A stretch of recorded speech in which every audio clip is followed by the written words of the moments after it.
What if I told you a single sentence typed by a stranger could rewire your brain? Think about it. One careless comment beneath your photo, one cruel word in a thread, it pierces deeper than you expect. Why? Because our minds were not built for millions of voices. The Stoic Epictetus once said, "It is not things themselves that disturb us, but our judgments about them."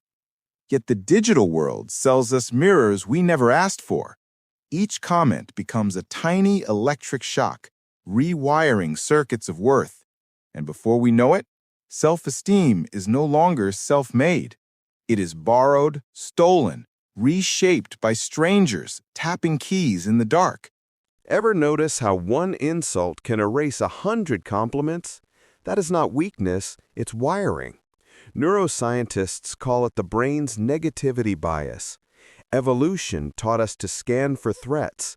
One rustle in the bushes outweighed 1,000 safe moments. Online, that same wiring turns words into predators. A single "you're worthless" can eclipse pages of praise.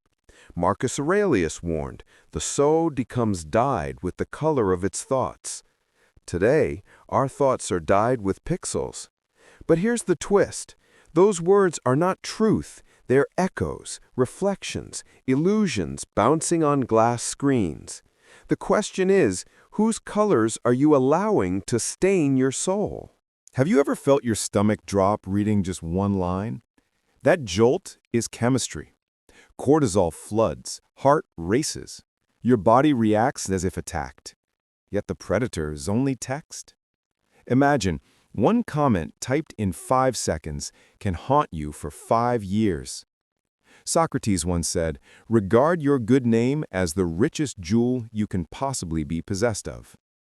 Online, reputation feels fragile, hanging by invisible threads.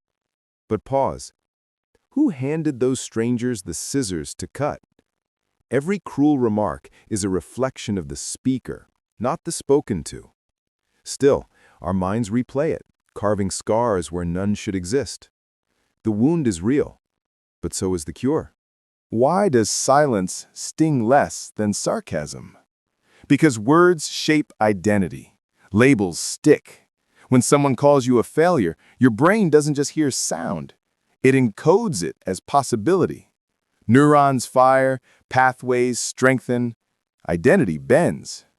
Friedrich Nietzsche wrote, "No one can construct for you the bridge upon which precisely you must cross the stream of life." Yet online, strangers attempt to build that bridge for you, out of splinters. If you walk it, you bleed. But here's the revelation. Neurons can also unlearn. Self-esteem is not marble carved once forever. It is clay. And clay can be reshaped when you decide to reclaim your bridge. What if I told you your brain lights up more from a comment than from cash? Functional MRI scans reveal dopamine firing when we gain likes, attention, validation. The digital crowd becomes our judge and jury. But judges can be cruel. Seneca warned, "He who seeks approval from the crowd has already condemned himself." Online, that condemnation is silent yet suffocating. One sharp reply can flip dopamine into despair. And so, self-esteem becomes a fragile stock market, rising and crashing with every notification. But here lies power. Markets can be exited. You do not need to trade your worth on their exchange. The richest currency is inner silence. Why do you scroll back to read that one cruel comment again? Because pain demands attention. The brain marks it as survival.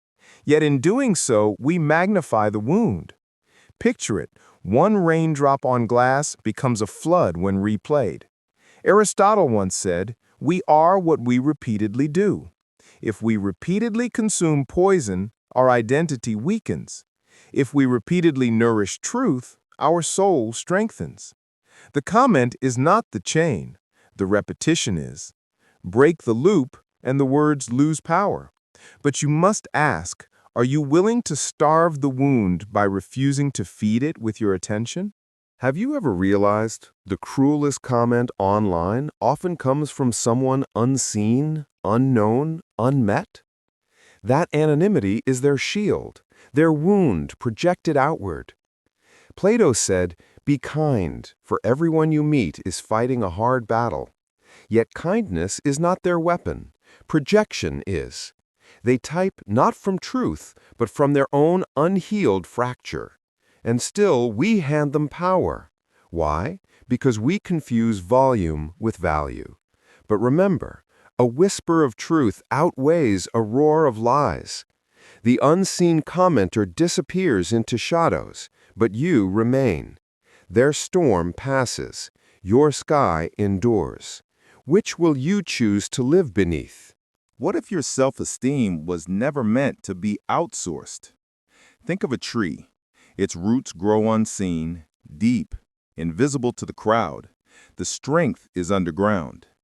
Online comments are winds. They shake, they bend, but they do not define the tree.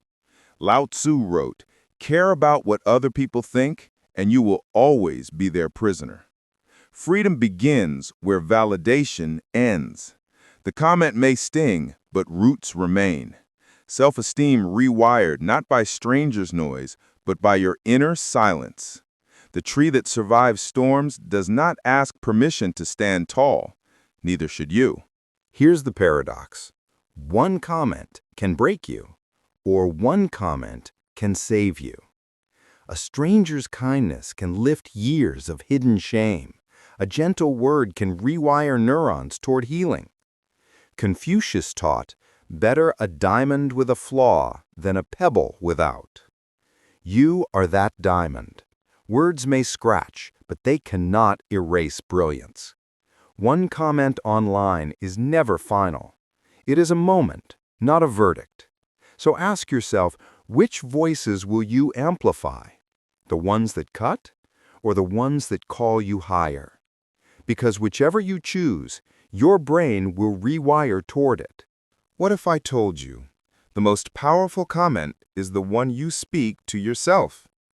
Strangers may type, critics may sneer, but your voice is the architect of your worth. As Rumi whispered, "Do not get lost in your pain.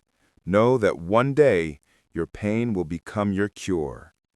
The cure begins when you reclaim the narrative, when you refuse to outsource your self-esteem to pixels, because your worth was never in their words. It was always in your silence, your strength, your becoming.